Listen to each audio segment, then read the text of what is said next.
welcome to my channel. I hope you all are doing very well.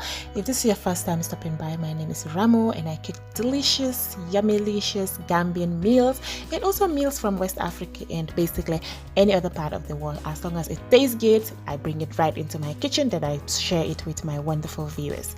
So today's video is making this Gambian yummylicious plasas. I'm going to be using some cassava leaves and I'm going to be using some egusi. Yes, I'm going to add egusi into this plasas.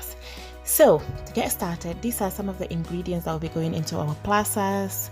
I use mutton, you can use beef, you can use lamb, and that's shaki, also called cow belly. That's the stomach of the cow. I've parboiled it already just to give it a quick start. And that's some smoked mackerel that I put into my oven, and that's the cow skin. Yes, I believe other countries call it pomo, but that's cow skin. In Gambia we call it cow kanda. Yes, so it's very different to this cow stomach. Yeah, and I'm using some knorr cubes. You can use any other seasonings as you have. Some spring onions, yate, snail, that's snail, fermented snail, some habanero peppers, chili powder, 1 whole onion. This is so yummy. Cray fish gives your plasas a very nice taste. I'm going to be using some table salt, and that's kong, called catfish, smoked catfish. And there you have Netetou, sumbura Netetou. Yes, you can use plain Netetou or ogiri. Even ogiri will be fine. And I'm going to be adding some peanut butter. I'm not going to be using a lot, just a little bit. And that's my palm oil, and that's the ground egusi. Yes, that's the ground egusi I'm going to be using. In Gambia we cook it with some ground peanuts, but I didn't have any peanuts, so I'm going to be using this ground egusi, and it's going to turn out really yummy. And this is the cassava leaves. Can you see this, how it's looking?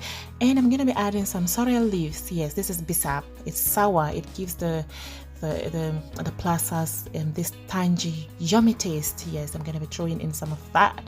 And so these are all the ingredients I'm going to be using for the plasas. So let's get right into the cooking. So to get started, you just want to pour in some of the palm oil into the pot. This is how I cook my plasas. I pour in the palm oil, then I leave it to heat up.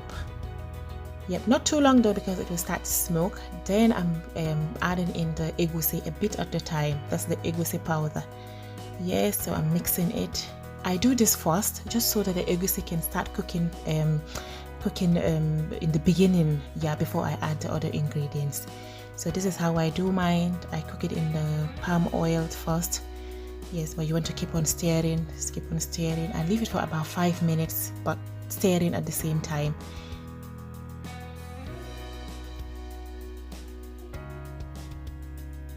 Okay, so once I'm happy with that, then I add the meat.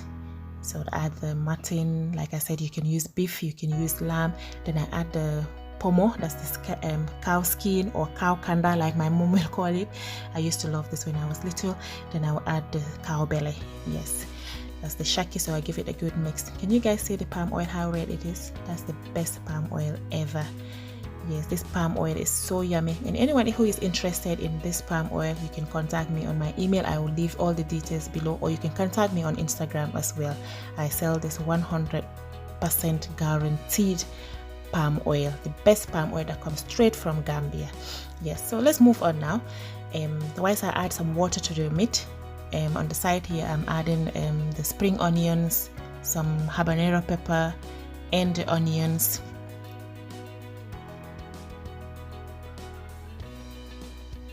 Then I'm adding the cassava leaves.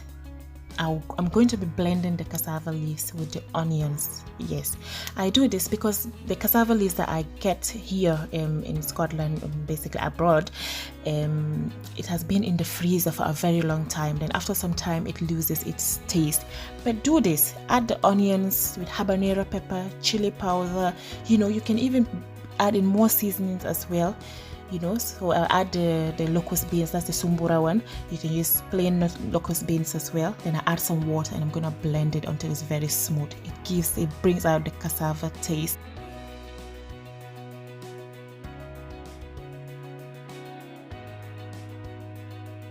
You just want to leave it to blend, to keep on blending until it's very, very smooth. Then you add it into the meat.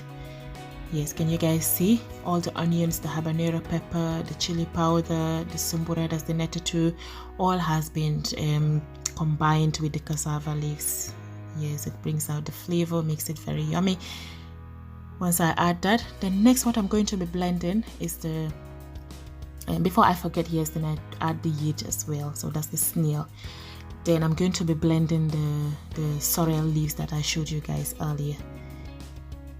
Yes, so these are the fresh sorrel leaves that has been steamed a little bit and then placed into the freezer. So I'm going to be blending it as well with some water and leave it to blend until it is very, very smooth. Then I'll add it into the cassava leaves as well.